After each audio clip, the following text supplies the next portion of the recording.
ಅಥಾಸ್ತ್ರಮುತ್ತಮಂ ವಿಧೇ ಯೋಜ ಸರ್ವದುಸ್ಸಹಂ ಸತೇನ ತಾಡಿತೋ ಹರಿಃ ವಿಚಿಂತಯನ್ ನಿರಾಕುಲಃ.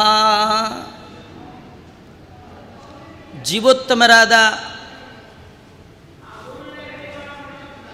ಹನುಮಂತ ದೇವರನ್ನು ರಾವಣನ ಮಗನಾಗಿರ್ತಕ್ಕಂತಹ ಇಂದ್ರಜಿತ್ ಅವನು ಬಂಧನ ಮಾಡಿಕೊಂಡು ಹೋಗಬೇಕು ಅಂತ ಯುದ್ಧಕ್ಕೆ ಬಂದಿದ್ದಾನೆ. ಅನೇಕ ಶ್ರೇಷ್ಠವಾದ ಅಸ್ತ್ರ ಪ್ರಯೋಗವನ್ನು ಹನುಮಂತ ದೇವರ ಮೇಲೆ ಮಾಡಿದ್ದಾರೆ. ಯಾವ ಅಸ್ತ್ರಕ್ಕೂ ಕೂಡ ಹನುಮಂತ ದೇವರನ್ನು ಅಲುಗಾಡಿಸ್ಲಿಕ್ಕೂ ಆಗಲಿಲ್ಲ. ತನ್ನಲ್ಲಿ ಏನೆಲ್ಲ ಉತ್ತಮವಾದ ಅಸ್ತ್ರಗಳಿತ್ತು, ಶಸ್ತ್ರಗಳಿತ್ತು, ಆ ಎಲ್ಲದರಿಂದ ಹನುಮಂತ ದೇವರನ್ನು ಪೀಡಿಸ್ತಾ ಇದ್ದಾರೆ ಇಂದ್ರಜಿತ್. ಇಷ್ಟು ಸಂಪೀಡೆಗೆ ಒಳಗಾದರೂ ಕೂಡ ಹನುಮಂತ ದೇವರು ಮಾತ್ರ ಸ್ವಲ್ಪವೂ ಕೂಡ ವಿಚಲಿತರಾಗಲೇ ಇಲ್ಲ. ಒಳ್ಳೆ ಕಲ್ಲಿನಂತೆ ಯುದ್ಧದಲ್ಲಿ ಸ್ಥಿರವಾಗಿ ನಿಂತಿದ್ದಾರೆ. ಇದು ಮೊದಲೇನಲ್ಲ, ಹಿಂದೆ ರಾವಣನ ಮತ್ತೊಬ್ಬ ಮಗ ಅಕ್ಷಕುಮಾರ ಬಂದಾಗಲೂ ಕೂಡ ಹನುಮಂತ ದೇವರನ್ನು ತನ್ನೆಲ್ಲ ಅಸ್ತ್ರಗಳಿಂದ ಸ್ವಲ್ಪವೂ ಅಲುಗಾಡಿಸ್ಲಿಕ್ಕಾಗಲಿಲ್ಲ. ಈ ಇಬ್ಬರು ಮಾತ್ರ ಅಲ್ಲ, ಇಂದ್ರಜಿತ್ ಆಗಲಿ ಅಕ್ಷಕುಮಾರ ಆಗಲಿ ಯುದ್ಧದಲ್ಲಿ ಹನುಮಂತ ದೇವರನ್ನು ಅಲುಗಾಡಿಸ್ಲಿಕ್ಕಾಗಲಿಲ್ಲ. ಇಷ್ಟು ಮಾತ್ರ ಅಲ್ಲ, ರಾವಣನೇ ಮೊದಲಾದಂತಹವರಿಗೆ ವರವನ್ನು ನೀಡುವಂತಹ ದೇವತೆಗಳು. ರಾವಣ ಶಿವಭಕ್ತ, ಶಿವನಿಂದ ಅನೇಕ ವರಗಳನ್ನು ಪಡೆದಿದ್ದಾನೆ. ಹನುಮಂತ ದೇವರ ಮಹಿಮ. ಹನುಮಂತ ಅಂದರೆ ಸಾಮಾನ್ಯ ಕಪಿ ಅಲ್ಲ. ಅವರ ಕಥೆ ಕೇಳುವಾಗ ಸಾಮಾನ್ಯ ಕಪಿ ಹೀಗೆ ತಿಳಿಬಾರ್ದು. ಮತ್ತೇನು ತಿಳಿಬೇಕು ಅಂದರೆ ಅವರು ಜೀವೋತ್ತಮರು ಮಾತ್ರ ಅಲ್ಲ, ದೇವೋತ್ತಮರು. ಸರ್ವೋತ್ತಮನ ನಂತರದಲ್ಲಿ ಬರುವಂತಹ ದೇವತಾ, ಪರಶುಕ್ಲತ್ರಯರಲ್ಲಿ ಸೇರಿದ ಮಹಾನುಭಾವರು. ಹಾಗೆ ತಿಳಿದು ಅವರ ಕಥೆಯನ್ನು ಶ್ರವಣ ಮಾಡಿದಾಗ ಮಾತ್ರ ನಾವು ಯಥಾರ್ಥವಾದ ಜ್ಞಾನವನ್ನು ಪಡಿಬಹುದಾಗಿದೆ. ಹಾಗಾಗಿ ಯುದ್ಧದಲ್ಲಿ ಅಂದರೆ ಬಲಕಾರ್ಯದಲ್ಲಿ ಇಂದ್ರಜಿತ್ ಅಕ್ಷಕುಮಾರ ಮಾತ್ರ ಹನುಮಂತ ದೇವರನ್ನು ಅಲುಗಾಡಿಸ್ಲಿಕ್ಕಾಗಲಿಲ್ಲ. ಅವರಪ್ಪ ಬಂದಿದ್ದರೆ ಆಗ್ತಿತ್ತೇನೋ ಅಂತ. ಅಪ್ಪ ಯಾರು? ರಾವಣ. ರಾವಣ ಆಗಲ್ಲ ಅಲ್ಲ, ರಾವಣನಿಗೆ ವರ ಕೊಟ್ಟ ಶಿವನೇ ಮೊದಲಾದ ದೇವತೆಗಳು. ಶಿವನಿಂದ ಆರಂಭ ಮಾಡಿಕೊಂಡು ಇಂದ್ರಚಂದ್ರ ಮೊದಲಾದ ಎಲ್ಲ ದೇವದಾನವ ಸಮೂಹ ಒಟ್ಟಿಗೆ ಹನುಮಂತ ದೇವರ ಮೇಲೆ ಯುದ್ಧಕ್ಕೆ ಬಂದರೂ ಕೂಡ ಹನುಮಂತನನ್ನು ಏನೂ ಮಾಡಲಿಕ್ಕೆ ಸಾಧ್ಯವೇ ಇಲ್ಲ. ಯಾಕಂದರೆ ಎಲ್ಲರಿಗೆ ಬಲ ಇರುತ್ತೆ, ಕೆಲವು ಕಾಲ ಇರುತ್ತೆ, ಮೊದಲಿಲ್ಲ, ಕೊನೆಯಲ್ಲಿಲ್ಲ. ನಮಗೆಲ್ಲ ಸಣ್ಣ ವಯಸ್ಸಿನಲ್ಲಿ ಬಲ ಇರಲಿಲ್ಲ, ವಯಸ್ಸಾಗ್ತಾ ಬಲ ಕಡಿಮೆ ಆಗಿಬಿಡುತ್ತೆ. ಹಾಗಾದರೆ ಈ ಬಲ ಅನ್ನೋದು, ಬುದ್ಧಿ ಅನ್ನೋದು ಮಧ್ಯಕಾಲದಲ್ಲಿ ಬರುತ್ತೆ, ಮಧ್ಯಕಾಲದಲ್ಲಿ ಹೋಗಿಬಿಡುತ್ತೆ. ಹನುಮಂತ ದೇವರದು ಹಾಗಲ್ಲ. ಅವರು ಬಲಕ್ಕೆ ಮತ್ತೊಂದು ಹೆಸರೇ ಹನುಮ. ಹನುಮ ಸಣ್ಣವನಾಗಿದ್ದಾಗ ಬಲ ಇರಲಿಲ್ಲ, ಮಧ್ಯ ಯಂಗೇಜಲ್ಲಿ ಭಾರೀ ಬಲ ಇತ್ತು, ಮುಂದೊಮ್ಮೆ ಮುದುಕ ಆದಾಗ ಬಲ ಹೋಯಿತು. ಹೀಗಿಲ್ಲ, ಮೊದಲು ಬುದ್ಧಿ ಇತ್ತು, ಆಮೇಲೆ ಇರಲಿಲ್ಲ, ಹೀಗಿಲ್ಲ. ಯಾಕಂದರೆ ವೇದಗಳಲ್ಲಿ ಹನುಮಂತ ದೇವರ ಮಹಿಮೆಯನ್ನು ವರ್ಣನೆ ಮಾಡುವಾಗ ಬಳಿತ್ಥಾ ತದ್ವಪುಷೇ. ವಪು ದೇಹ, ಹನುಮಂತ ದೇವರ ದೇಹ ಎಂಥದ್ದು ಅಂದರೆ ಬಳಿತ್ಥ, ಬಲ ಮತ್ತು ಜ್ಞಾನ. ಹೇಗೆ ಭಗವಂತನ ದೇಹ ಜ್ಞಾನ ಆನಂದಮಯವಾಗಿದೆಯೋ, ಹನುಮಂತ ದೇವರ ದೇಹ ಬಲ ಮತ್ತು ಜ್ಞಾನದಿಂದ ಕೂಡಿದೆ. ಹನುಮಂತ ದೇವರು ಅಂದರೆ ಬಲ, ಹನುಮಂತ ದೇವರು ಅಂದರೆ ಬುದ್ಧಿ, ಹನುಮಂತ ಅಂದರೆ ನಿರ್ಭಯತ್ವ, ಹನುಮಂತ ಅಂದರೆ ಅರೋಗತ, ಹನುಮಂತ ಅಂದರೆ ಅಜಾಡ್ಯತ್ವ. ಈ ಎಲ್ಲ ಗುಣಗಳ ಮತ್ತೊಂದು ಹೆಸರೇ ಹನುಮಂತ ದೇವರು. ಈ ಗುಣಗಳು ಯಾವುದೋ ಒಂದು ಕಾಲಕ್ಕೆ ಬಂದು ಯಾವುದೋ ಒಂದು ಕಾಲಕ್ಕೆ ಹೋಗುವಂಥದ್ದಲ್ಲ.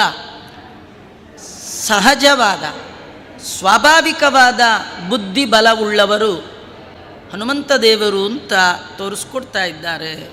ಹೀಗೆ ಇಂದ್ರಜಿತ್ ತನ್ನಲ್ಲಿರುವ ಯಾವ ಅಸ್ತ್ರದಿಂದಲೂ ಹನುಮಂತ ದೇವರನ್ನು ಸೋಲಿಸಲಿಕ್ಕಾಗಲಿಲ್ಲ. ಅಂದಮೇಲೆ ಈ ಇಂದ್ರನನ್ನು ಗೆದ್ದವ, ಇಂದ್ರಜಿತ್ ಅಂದರೆ ಇಂದ್ರನನ್ನು ಗೆದ್ದವ. ಇದರಿಂದ ಇನ್ನೊಂದು ಕತೆ ಹೇಳ್ತಾರೆ. ಈ ಕೆಲವರು ಹನುಮಂತ ದೇವರ ಮೂತಿ ದಪ್ಪ ಅಂತ, ಅದಕ್ಕೆ ಕಾರಣ ಇಂದ್ರದೇವರು ವಜ್ರಾಯುಧದಿಂದ ಹೊಡೆದರು ಅಂತ.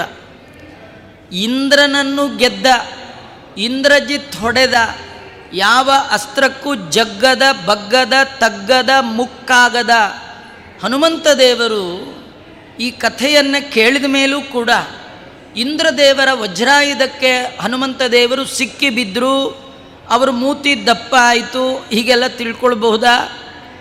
ನಿಜವಾಗಿ ಸಾಧ್ಯವೇ ಇಲ್ಲ ಅನ್ನೋದನ್ನು ಇಲ್ಲಿ ತಿಳಿಸ್ತಾ ಇದ್ದಾರೆ.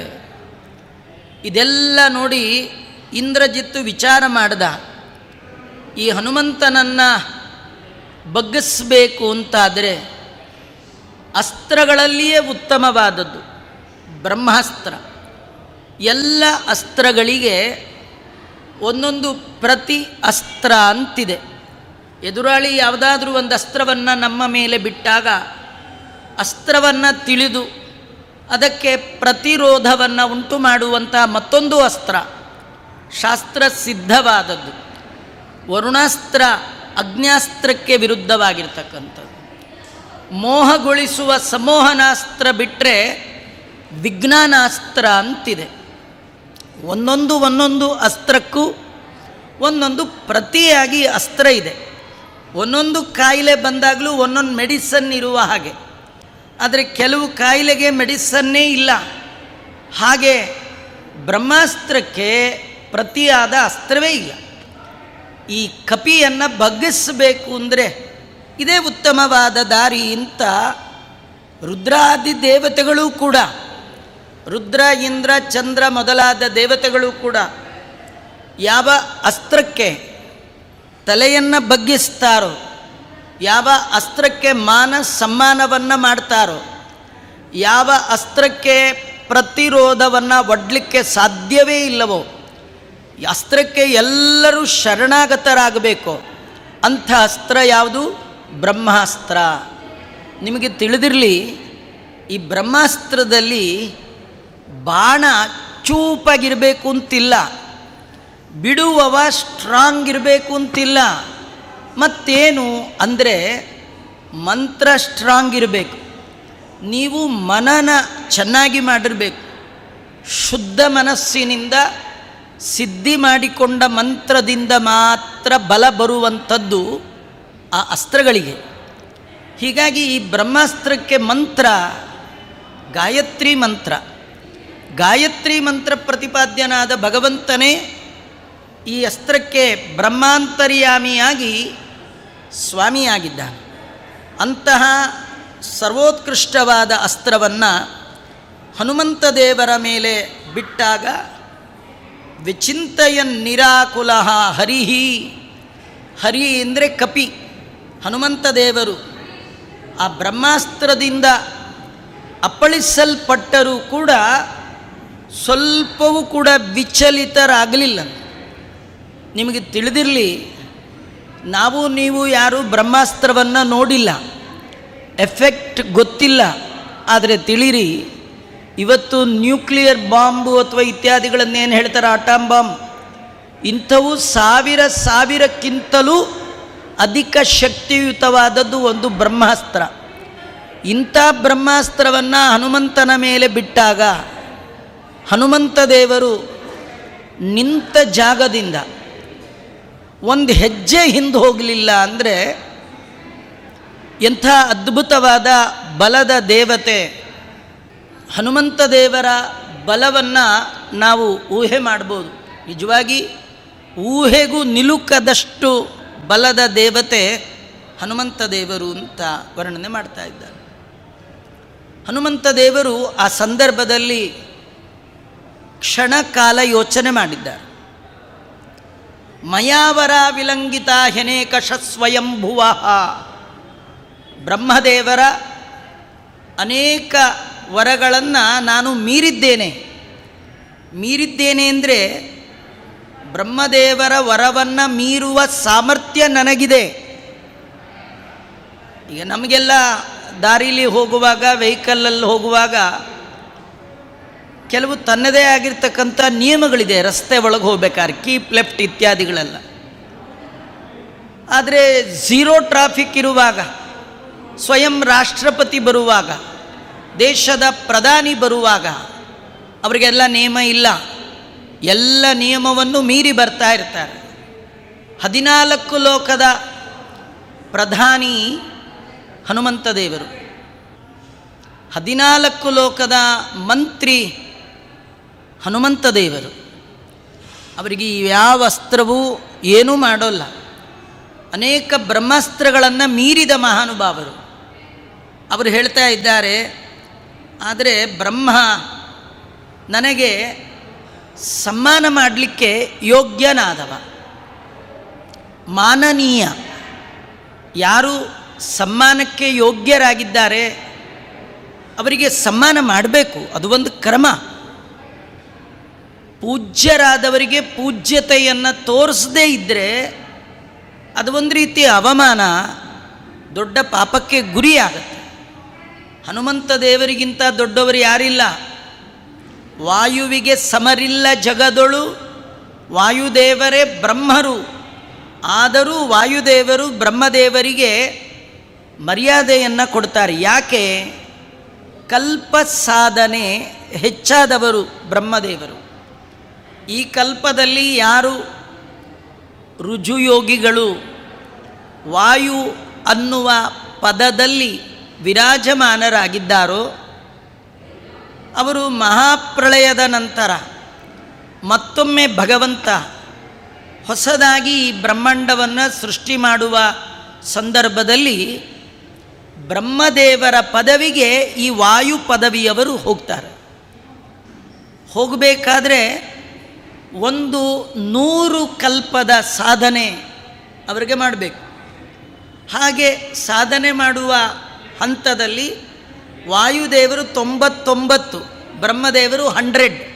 ಹಾಗಾಗಿ ಇವರಿಗಿಂತಲೂ 1 ಕಲ್ಪ ಭಗವಂತನ ಸೇವೆಯ ಹಿರಿತನ ಉಳ್ಳವರು. ನಾವು ಸರ್ವೀಸಲ್ಲಿ ಸೀನಿಯಾರಿಟಿ ನೋಡಿ ಅವರಿಗೆ ಪ್ರಮೋಷನ್ ಕೊಡ್ತಾರೆ. ಎಲ್ಲಿಯೂ ಕೂಡ ಅಲ್ಲೆಲ್ಲ ವ್ಯತ್ಯಾಸ ಆಗಲಿಕ್ಕೆ ಸಾಧ್ಯವೇ ಇಲ್ಲ. ಆ ಸೇವಾ ರೂಪದಲ್ಲಿ ನೋಡುವಾಗ ಭಗವಂತನ ಸೇವೆಯಲ್ಲಿ ವಾಯುದೇವರಿಗಿಂತಲೂ 1 ಕಲ್ಪದ ಸಾಧನೆಯನ್ನು ಹೆಚ್ಚು ಮಾಡಿದ ಮಹಾನುಭಾವರು ಬ್ರಹ್ಮದೇವರು. ಅಷ್ಟಕ್ಕೆ ಹನುಮಂತ ದೇವರು ಅವರಿಗೆ ಸಮ್ಮಾನ ಮಾಡ್ತಾ ಇದ್ದಾರೆ. ನಮಗೊಂದು ಪಾಠ ಇದೆ. ಯಾರು ನಮಗಿಂತೂ ಭಗವಂತನ ಹೆಚ್ಚು ಗುಣಗಳನ್ನು ತಿಳಿದಿರ್ತಾರೆ, ನಮಗಿಂತೂ ಶ್ರೋತ್ರಿಯರಾಗಿರ್ತಾರೆ, ನಮಗಿಂತೂ ಸ್ನಾನ ಸಂಧ್ಯಾವಂದನೆ ವಿಹಿತ ಕರ್ಮ ಅದರಲ್ಲಿ ಯಾರು ಇರ್ತಾರೆ ಅವ್ರಿಗೆ ನಾವು ಕೈ ಮುಗಿಬೇಕು, ನಮಸ್ಕಾರ ಮಾಡಬೇಕು, ಅವರಿಗೆ ಗೌರವ ಕೊಡಬೇಕು. ನಮಗಿಂತ ಸ್ವಲ್ಪ 1 ಗುಣ ಜಾಸ್ತಿ ಇದ್ದರೂ, 1 ಕಲ್ಪ ಸಾಧನೆ ಜಾಸ್ತಿ ಇದ್ದರೂ ವಾಯುವಿಗೆ ಸಮರೇ ಇಲ್ಲ. ಅಸಮಾನರಾಗಿರ್ತಕ್ಕಂಥ ವಾಯುದೇವರು ಬ್ರಹ್ಮದೇವರಿಗೆ ಸಮ್ಮಾನವನ್ನು ಮಾಡುವ ಮೂಲಕ ಉತ್ತಮರಿಗೆ ಎಂದೂ ವಿಧೇಯರಾಗಿರಬೇಕು. ಅದು ಭಗವಂತನ ಅನುಗ್ರಹಕ್ಕೆ ಕಾರಣ ಆಗತ್ತೆ ಅಂತ ತೋರಿಸ್ಕೊಡ್ತಾ ಇದ್ದಾರೆ. ಹನುಮಂತ ದೇವರು ಆ ಬ್ರಹ್ಮಾಸ್ತ್ರಕ್ಕೆ ಸಿಕ್ಕಿಕೊಂಡವರಂತೆ ನಟನೆ ಮಾಡಿದ್ದಾರೆ.